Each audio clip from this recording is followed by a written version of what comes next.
We're being blessed with a real gentle rain. It's going to go on for another couple hours. Now this ground, of course, was already soft because of my irrigating, my water retention. I'm going to start to use that term. But it's softer now, and there's a supply. So what I did was I used my scythe. Maybe I'll take you over there and show you that scythe to mow down slope from here, because I think I'm going to have enough water to actually put zanjas in this whole hillside, all the way down to there, where yesterday my neighbor was here with his little backhoe. We'll also make a stop down there. I wasn't going to mow it, and I didn't actually mow it all. I left some of this here because there's no need. There's no need to mow this.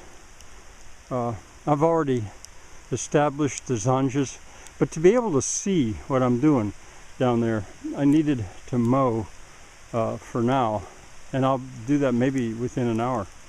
So let's look at my scythe. There it is. If you get a scythe, and you're going to need one if you're going to try to do as my directives say, you'll need a scythe, but I'd really try to get one of these. I call it an Austrian scythe. It'll almost certainly have to be imported, but I think you can get them. It's just so light, and so, talk about high-tech. This is a high-tech scythe. The American ones with the wooden handles and the heavy scythe blades are they're kind of brutal to use. Now you have to be gentle with this one, but I need to be gentle on me anyway. All right, now we're going to get down there. On our way down, let me pause here. This is an area which I have mowed it once or twice this year actually, but I didn't mow it today.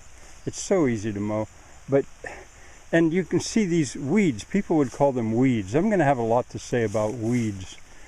They're protecting the soil. They're giving shade. They're keeping the soil temperature down. I probably will mow this again soon because I need to get at these logs, and which I'll tell you more about that later. But anyway, this is what it would look like. And see, I wouldn't really be able to see the ground to establish my contour zanjas. That's where I was.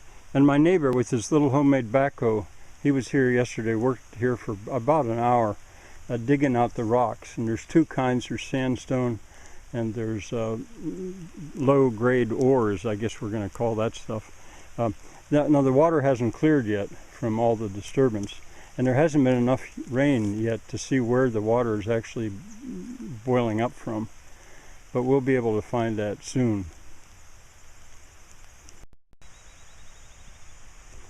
Here also, well, here's that same area that I just filmed that I have not mowed recently. But I think I'll mow it. But again, eventually frost comes, and it's kind of like the ultimate mower. But frost may be 2 months away. But it doesn't, I don't need to establish zanjas through here right now. So I don't know if I'll mow. I probably will. Up there you can see where I did mow it. I've got so much to say about mowing that I'll have to devote maybe a video inside at the blackboard to talk about it. When I say don't mow, what I mean is with a riding mower, a push mower that mows everything within like anywhere from 1/4 inch to 2 inches of the ground. When I mow with the scythe I keep it up about 4 to 6 inches off the ground. And I don't disturb the roots, of course, which I've got a lot more to say about too. Alright, I guess I'm gonna go get my shovel now. I'm not sure if I can orient you to figure out. The place I was filming before was just over that saddle down that slope. But going back with my shovel now, I wanted to show you this. This is ragweed, the great enemy to so many people, they think, because of their allergies. And it wouldn't be here if the pigs had access to it, because the pigs eat it. I've noticed the goats are beginning to browse it too, but the pigs eat it with relish. You just don't see it at all, especially when it's small. Now I have mowed this. There was a pile of lumber right there. All of these zanjas I established this year, and I could let it go. I actually don't need to mow this now because this is all really established. It's just been too dry. to have them full. So I just thought I'd show you this. I probably will mow this as well, but not today. I've just put my team of pigs over here in the east pasture. That is the right term, team. Team sounding or passel is a group of pigs. And I put the shell corn down there just to get them to cross here. But what I wanted to show you was, now 3 of those sows are going to be anxious to get back because they've got piglets back in the barn. There's Sally.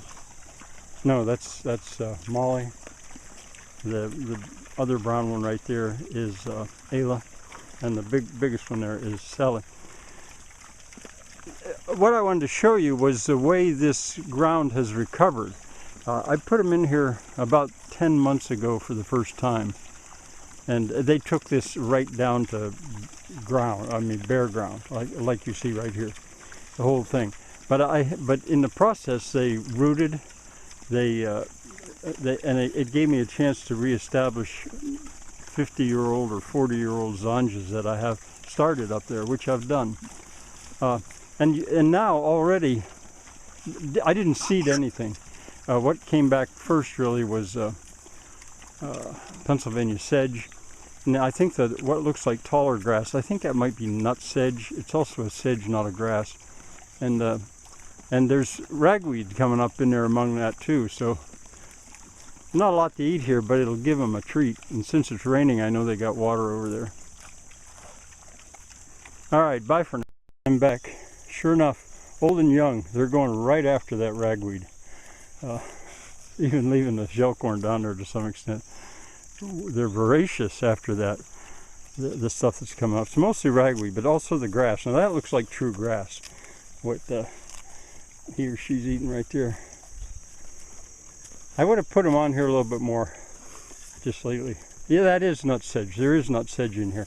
You see the fruit of the nut sedge. So it's mostly Pennsylvania sedge, nut sedge, and ragweed are the principal colonists here at the moment.